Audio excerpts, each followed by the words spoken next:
Have you ever told a lie? Oh, certainly have. But I think we're going to be talking about lying to yourself here. Lying to yourself. Yeah, but Have you ever lied to yourself before? I think so. I bet you Yeah. everyone has. I think most people have. Yeah. I think we all have at one point or another. That's what we're going to be talking about in Get Real With the the English Sisters. The #1 podcast for anxiety relief that will make you smile. And if you like this podcast, please share it with your family and friends and help us grow, as it really does make a difference to why we decide to make these podcasts. Because we're here in the little studio, but, you know, the more of you that watch, you know, we become more and more motivated, don't we? Absolutely. Yeah, we love getting the feedback and hearing what you have to say about it. It's all part of the process, isn't it? Yeah, and if it made you think about anything in particular, right, that's great, you know, so so get back to us. And so for today, yes. It's the #1 reason why we need to stop lying to ourselves. Or you need to stop lying to yourself. This thing about, Does this resonate with you? Yeah, does it resonate? Do you tell lies to yourself? All the time. I mean, the odd white lie. To yourself. I mean, I tend to, I don't know what it's called, lying. It's not really, it's self-deception, isn't it? It's just denial, really, isn't it? When I think I have to book an appointment for the doctors or something, like the annual health check, I always put it off. I mean, that's more procrastination. Yeah. But I do kind of lie to myself because I say, I'll do it next week, and then I don't. You know, when you say you're going to do it next week, you already know that's it's a just lie. It's like a deception, isn't it? Yeah. But It's self-deception. Yeah, it's all intertwined, isn't it? Deception, denial. That's kind of a lie you're telling yourself. Like if you get a diagnosis that you're not happy with from a doctor, for example, you might go into denial, which is also a way to protect yourself if you've had some bad news, for example. But does lying to yourself cause anxiety? Well, I don't know, but I think eventually, if you're always lying to yourself, you're ultimately going to be more anxious, definitely, because you're never going to get down to the real truth about what you really want. To the nitty-gritty of the emotions, I think. Also the emotions. Yeah, you just can't. They're all underneath and you're like stifling them down, like blocking them, like pushing them down all the time by lying to yourself. To yourself. Like you could be lying about anything, even like about relationships. Oh yeah, we're happy, we've got happy.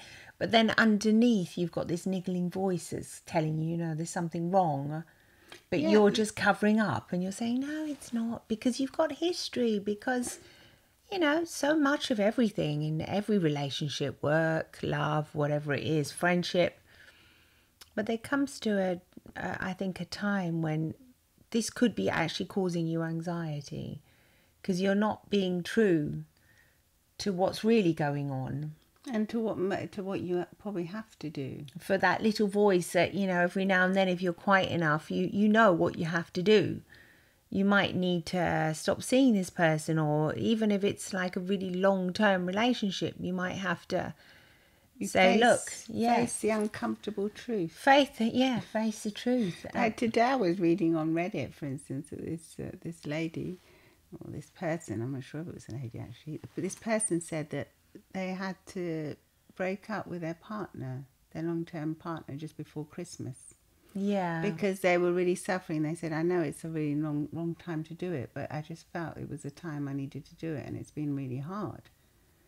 But they said they've been putting it off for ages, so they're kind of lying to themselves, saying everything was okay. It's okay until they say, no, that's enough now.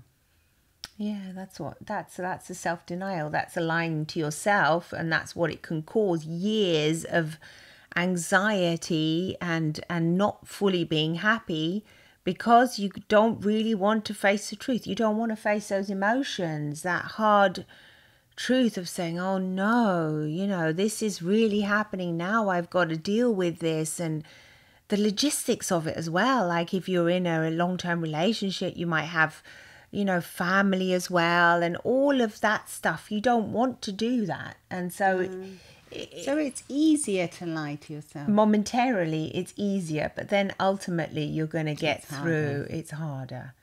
It's harder, and you're going to have that sense of anxiety always like hovering over you. It's really hard on your mental health, isn't it? Very hard, yeah.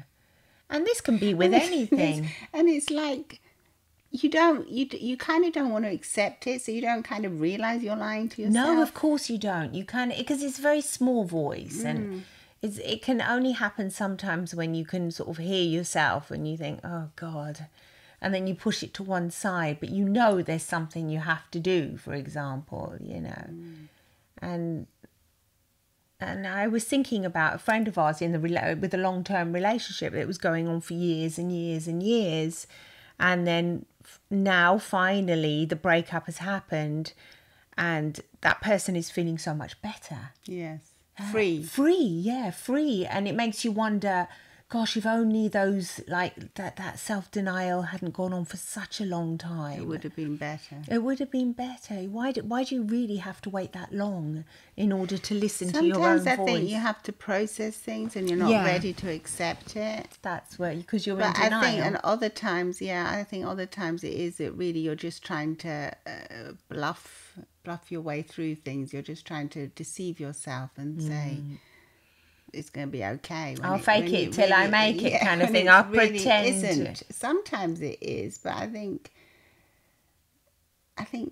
there's that, I don't think in a relationship you can fake it till you make it, though. There's that part of you that knows that it's not working. Yeah, that's what I mean. That's the bit that you're the real lying part, about. and that's like that's the bit you're lying about.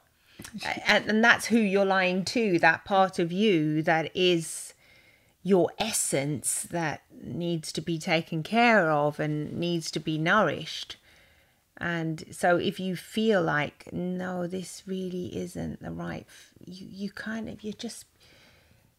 what about when you lie, like you say, you tell people you're going to go to dinner with them and things, and then you don't? Oh, well, we're talking about deep stuff here, and then as usual you go to a dinner. I'm just really getting down to the essence of who you are. This is what Violetta always does. Then she says something really, like, oh yeah, what about me?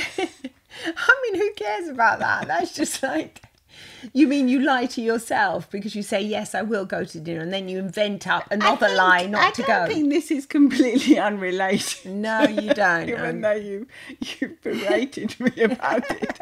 I think it's not unrelated, because I think that's how the lying starts. It starts not with being you true. Not being truthful, and you starting to make these small lies up, like, oh yeah, I'll come to dinner with you, and then you don't go. You're right. At the last it could minute. be how it Or, starts. oh yes, I will go on a date with you, and then you don't go. Or you push it. You say, no, I can't do it this week, and you go next week, You and then invent next another week lie. another lie, and another lie. Instead of the truth is that you really don't want to go on a date with that person, or you don't want to do that for that person. But so I think it all starts from these tiny white lies that turn into bigger lies. A lot of those white lies are due to just being like embarrassed to face up and actually tell the truth and say, no, I don't, like on a date, for example, say, oh no, I'm not really, I don't want to go with you on this date. And yeah, but you can just say, I'm not in the right frame of mind now to go on this date. Yeah, just say no. And then that person won't be waiting, instead of saying, oh yeah, I'm coming, and then don't turn up at the last minute flaking. Oh, that's awful. Yeah, I would hate that. I'd much rather just be told, no, sorry, I don't want to go on the date with you, than make me think I'm going on a date. You don't even have to be so harsh. No, sorry, I don't want to go on the date. No, but like say, you can say, I'm not in the right, I'm not dating at the moment. Yes. Okay, fine. Well done. Yeah. I need to work on myself. Yeah, exactly. Yeah, I'm not dating. I need to work. Yeah, and maybe you're right. Maybe it does stem from all that kind of the beginning of it all, like. Or like even like I was thinking like in here, especially when I used to notice it a lot here when we first came over and we had our little kids, how Italian people in this area, because I don't want to generalize to all Italians, just the people around us seem to do it. And they would always tell their children, "Oh, Maybe in those days it was more common, yeah. I don't know if they do it now or not, but I was No. saying they would always tell that their kids would say, "Can I have an ice cream?" "Oh, yes, we'll get you one later." Oh, yeah. And they had no intention of getting their child No, an I ice cream. hate Then they would that. come to us and say, "Yes, it's lunchtime in a minute." They'll forget about it. Oh, God, no. And we Oh, always God, used to say, if no. we promise something, you Oh, do it. no way, yeah. If I was promised ice cream, I didn't get one, it would be devastating for me. Exactly. I would never do that to my kids. It was always, they would It always would say, always Mum, be yes or no. I know if you say yes, it's yes. But with Dad, for example, who is a different culture and he is Italian, he might say things like, yeah, we'll see. Yeah, probably on Sunday we'll go to the park or something. And I would always say, no, don't make those kind of promises if you don't think we can really go there. But he would be quite surprised until he learned like the parenting styles, and he learned that he had to kind of like get around it though, like the culture as well, or whether it was just me as well, because if I said we're going to safari or something park, I can't remember. It would be true. It would be, I would say, what, do you really want to take them this weekend? And he would say, oh, I don't know. I just said it because it's nice, isn't it? I would say, no, don't say it because it's nice. Is it going to be this weekend? He would say, don't be so obsessive about it. Well, I think... Chill. No, because I think children naturally don't lie. So they want the truth. Well, to feel safe. Younger children before they go to school, yes, because the very little ones. The very little ones, they don't know about lying. So I think if you lie to them, they're not going to understand it. They're not going to understand like it's just a social thing that's kind of acceptable. No. And it can be actually quite detrimental for them. Yeah, their nonny would do that a lot as well. The grandparents, they would say, oh, we'll be coming round to see you later. Like if the little ones would cry and they would say, oh, nonny, don't go. And they would say, no, we'll be back later. And I would say, no, you're not coming back later. It's bedtime. Yeah, I go, no, the nonny will not come back later. Just say goodbye to them now and then we'll see them next week or whatever. But yeah, I do remember this kind of culture thing of they kind of want to soften things. Candy sugar, the childhood by like, you don't kind of tell kids that, you break it softly and then the kids kind of learn. Like the Italian kids kind of when know. On Sunday they're waiting for their dad or their mum to take them to the zoo or the safari. No, it's not, because that's the way we grew up. But I'm wondering if perhaps I don't think there's they a kind of like. No, I think that causes instability in them when they grow up. Probably. Or it causes them to become liars. Well, they learn the habit, don't they? It's a learned thing of like being a bit more laxed about things and saying, if I say I come, it doesn't really mean like if your friend's mum here, like in Italy, if she would say, oh yeah, let's meet up like next week and we'll have another play date. She might not really mean that. You know, she might not mean you're actually going to see your little friend next week. But if I would say that to my kids, it would mean I would do everything I could possibly to ensure that would happen. Yes. But but that's just kind of different. I don't know if those little kids would ever think, I don't know. Maybe it's the culture thing. I'm not sure there. I can't. You don't want to judge. I don't know. I definitely don't want to judge because it might be just the kids might just kind of know that's how it is and it's fine and just forget maybe. I don't know. Go off and they might get distracted with something else, like what the Italians would say my kids wouldn't get distracted because they were my kids. And that's the way I raised them, so I don't know. I think most kids will be saying on the Sunday where it's time to go to the zoo. They know how to count the days, and then the parents will say, "Oh no, we can't go this week. Next week." Yeah, and then eventually they'll learn that what dad or mum says is not true. It's not always true. Not true. Yeah, it's not true, is it? It's not something I can rely on. So it makes you less reliable. It makes you less not so secure, not so accountable. Yeah, maybe. Yeah. Anyway, I think it can cause anxiety. We were brought up with our mum. If she would say A, it was definitely A. And if it was B, it was B. So if it was yes or no. If we were going on a trip, we would definitely go on that trip. So we raised our kids the same way. Yeah. But other people might have grown up in a different kind of environment. It might be okay. Yeah, but I think if they learn to tell, if they find that they're lying to themselves and they're also lying to their children, I think if they you can also learn, can't you? Because if you've been brought up like that, doesn't necessarily mean it's a good thing. I think psychologically we've seen it a lot it definitely with our can therapy help. clients. Yeah. We've seen it that this kind of behavior can cause anxiety in the long run for the parents and for the children. Well, for the children, it's definitely best to be honest, because they're going to pick up on anything anyway. They're like, they can look at your face and read it. They're special, you know. They know exactly. So it's not congruent. If you it's say, not, if you say yes, I'm taking you, and then your body language is saying not really. No, there's an incongruence, which means that there's something that's not quite right, which does cause make them anxiety. feel anxious. She doesn't really want to take me, you know. Why, you know, it could be a whole series. Is it something to do with me? Me, was I naughty? Wrong? Yeah, all this kind of stuff. It all goes back to that. So I think a lot of childhood trauma.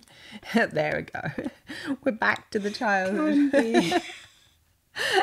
Can So be it always avoided ends up, because there's so many children now that are having anxiety as well. well, if you do have children, just maybe, you know, think about it for a bit, you know, and remember, you know, maybe if you are more truthful with them, you can actually make them feel more secure. So if you don't want to go to the zoo because you're tired and you've worked really hard all week, just say it. Just say, no, I really, the truth is I do not want to go. I want to spend my Sunday doing something else because I'm exhausted. And you will get, even though they might say, and make a little fuss and moan and say, you're always tired. I mean, our kids used to say that to us. You're always tired. Oh, no. But in the end, hey, they learned that we spoke our truths, and that it allows them to say that they're tired as well, or that they don't want to do something. Yes, so that hopefully, you know, now they're grown up, they can say, no, I don't feel like doing that, without having to make an excuse or say I will do it and then not do it. Yeah, because that's even worse. Yeah, at least if you make an excuse. But yeah, this whole self-denial thing is, and self-deception more than self-denial, because self-denial is a protective method, and you know, we all do it when we don't want to hear things and we want to have that moment, you know, of peace. Yeah, and we can't accept it at the time, or it's too harsh, or so you go into the self-denial, a bit of a bubble, and you think no. But self-deception, are they different really? Well, one is you're deceiving yourself, one is you're lying to yourself. It's very similar. To deceive and to lie is the same word. So well, no, I mean to deny. Lie to yourself. You didn't like denial and deception. Denial is a bit different because it's like total. You're just pretending it hasn't kind of happened. Okay. You're not even going there, so it is a bit different. That's what I meant. But to deceive yourself. No, to deceive is the same as to lie. Yes, yeah, absolutely. No, it's the same thing. Yeah, I was wondering whether the denial and the deception. I think they're intertwined, definitely. I think definitely intertwined. So how can we not deceive ourselves? You know, what can we do? We have to, when we realise we have to see what triggers us to do it.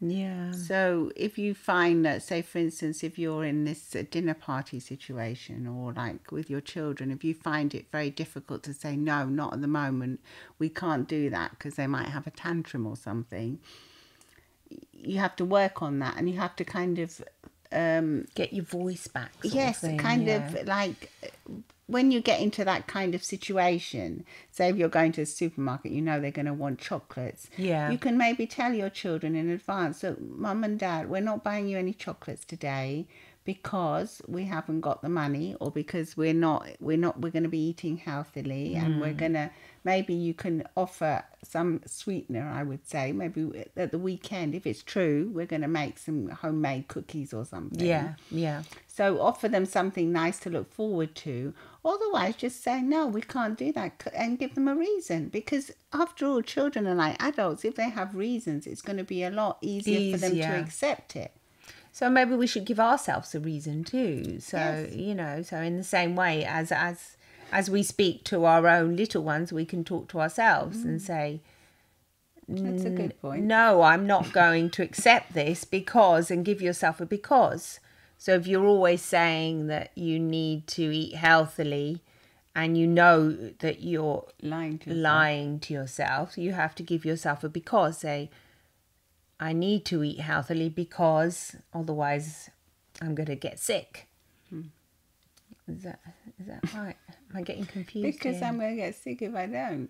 Yeah, but that's not motivation enough for a lot of people, is it? Well, I'm going to get sick if I Get don't. sick, actually sick. I think that should be enough motivation. Yeah. If Physically that's ill. not enough motivation, then you have to look at the causes behind why you don't value yourself enough Why to there's care not about yourself, to yourself, think, yeah. if I get sick, it's okay. You know, maybe there's a part of you that kind of wants to get sick because you want some days off work, or you just can't cope with what's going on in the world. I was reading a study actually, and it was saying that it's like 7 out of 10, I think it was an American study, of people didn't really have that self-care, that, you know, they didn't really love themselves enough to actually want to help themselves. So like, look after themselves physically, or like love themselves, go to a doctor, for example. It was quite shocking. Well, that's so sad, isn't it? yeah. But if they asked them the same question about a family member, they would immediately say, oh yes, sure, of course I want them or to get the best care. But if it was about themselves, it was less. So maybe they would have to turn the table and say, if it was my family, would I take care of them? Yeah. But I have to do the same for myself. And then that way they can learn to love themselves. Yeah. It's a bit of a funny one, that, but I think that does tend to happen a lot of the time when you kind of neglect yourself. I think that goes back to being selfish. Selfish? Well, people think they're selfish if they're looking after themselves, don't they? Yeah, but it's the opposite. They're selfish if they don't look after themselves. Yeah, because then that's what I someone always else is tell gonna my have to look husband. after Yeah, them. I'm sick of you. If you're not looking after yourself, I get furious. Like, 'Cause he then has high someone blood else- pressure, and if he doesn't take his medication or something, it drives me nuts. Well, no wonder. Yeah, because it's so dangerous. I go, goodness me. You know, take the meds and look after yourself. Why are you not? Why is this not your priority? Whereas if it's anything to do with me, quickly rush off. Straight to the doctor. Straight to the doctor. Straight to the ER. Yeah. So, I mean, come on. You know, we've got to understand why we're doing this to ourselves. And does that cause him anxiety when he doesn't take his meds? I don't know. It causes me anxiety. Because I love him so much, and I think something might happen to him. So I don't know if it causes him. I don't think he cares much. Doesn't he always go on about it afterwards? I didn't take my meds. Why does he let you know he doesn't take them? Yeah, why does he let me know? Yeah, he should just keep quiet. Just next time I say, just keep quiet. You Because decide. I think there is a part of him that makes him anxious. So he thinks if he spits it out and he tells you, I'll be anxious for both of us. You're like worried for him, and then he won't have to worry himself. Maybe, yeah, I don't know. It's these funny little things, isn't it? It's like self-denial. It's the human psyche is so complicated. It really. is, yeah. You think, gosh, really? And because if you ask anyone just when they're about to die, most people want to live a bit longer, don't they? Yeah, come on. Hopefully, for your life, if you're not in pain, if you're not in pain, you want to live a little bit longer. Ideally, you would say, yes, I would like to live a long life if it does not involve physical pain or mental anguish, etc. So you think you want to take care of yourself for as long as you've got on this planet. But then the ins and out, like what you say, of the mental psyche. It's weird, isn't it? It's weird, yeah. It's fascinating. Very fascinating. We could go on for hours talking about this. We could, but we don't want to get off topic. No. So we'll let you decide. Do you lie to yourself? Have you ever told a white lie? You'd be a liar if you said you hadn't. You'd definitely be a liar if you said you hadn't told a little white lie, which are just those innocent lies. But it's the other kind of lying. Are you lying to yourself about where you are and about your health, about your relationships, about your emotions? Do you accept your emotions? Do you allow your emotions to actually feel them and then cope with them and then manage them and accept them? Yeah. Because I think when you do, then things get a lot better immediately. A lot better. I think so. Let us know. Yeah, please do. Let us know. Share your comments, share this podcast, and get in touch with us. So that follow us on Instagram at Get Real with the English Sisters. And also come watch us on YouTube, as we also have the video version on YouTube. Yeah. This podcast is available on Apple Podcasts, Spotify, or wherever you get your podcasts. Enjoy a wonderful week. Love and smiles from the English Sisters. Bye for now. Bye.